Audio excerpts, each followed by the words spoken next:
નમઃ શિવાય, હર હર મહાદેવ, જય ગૌ માતા, સીતારામ, જય શ્રી કૃષ્ણ.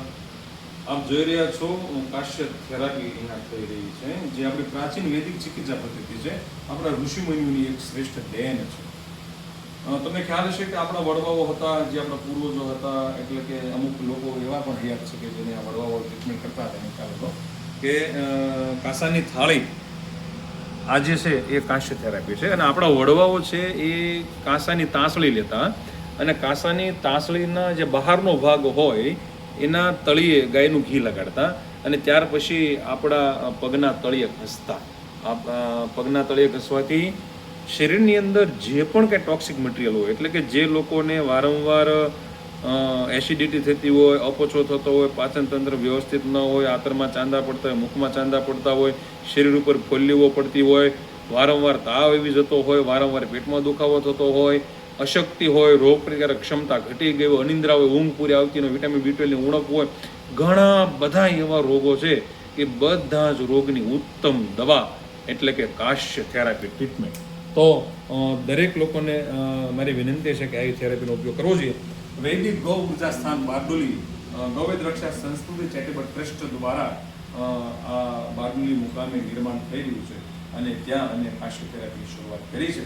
અને આ થેરાપી ખરેખર માનવ માટે ખૂબ ઉપયોગી છે.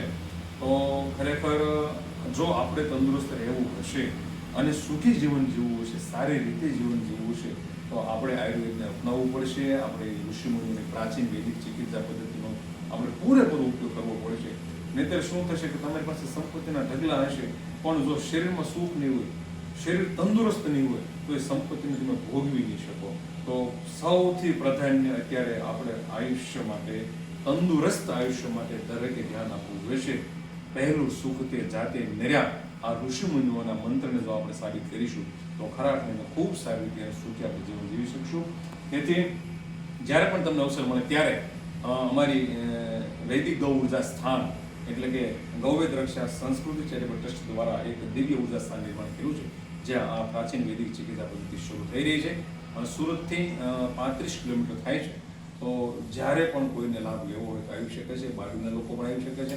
આજુબાજુના કોઈ પણ શહેરના લોકો પ્રાચીન વૈદિક ચિકિત્સા પદ્ધતિ કેવી રીતે ચાલી રહી છે અને શું ફાયદાઓ થાય છે એ આવનારા દિવસોમાં આ કેમ્પસની અંદર બધું જ નિર્માણ થવા જઈ રહ્યું છે. તો દરેક લોકો આવી વૈદિક પદ્ધતિનો ઉપયોગ કરતા થાય, સુખી રહે, તંદુરસ્ત રહે, એવો જ અમારો એક ઉદ્દેશ્ય અને ભાવ સાથે આ કાર્યનો પ્રારંભ કર્યો છે.